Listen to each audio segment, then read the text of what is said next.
Sărac sau bogat, puțini sunt oameni între oameni, bordei sau palat, același sânge, alte haine.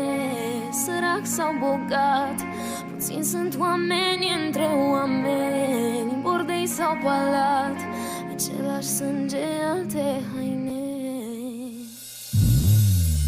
Dar numai tu știi, mama, ce armură port eu pe sub piele. Când drumul e greu, mama, devin o fiară între stele. Dar numai tu știi, mama, ce îmi ascund hainele mele. Când drumul e greu, mama, las lumea să tragă de ele. Că ai Ferrari sau Logan, respiri același aer. Că n-ai un leu în buzunar, asta nu te face fraier. Că porți aceeași țoală cât e ziua de lungă. Că ai brățări de aur și pantaloni la dungă. Egal din naștere, pleacă în cunoaștere, unii cu bună creștere și asumă faptele. La urma urmei e un circ de animale, unii sprădători, alții victime reale.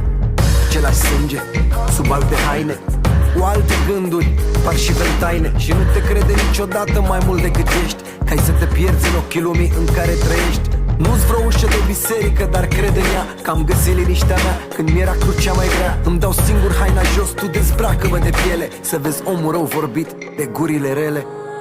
Sărac sau bogat, puțini sunt oameni între oameni, bordei sau palat, același sânge, alte haine.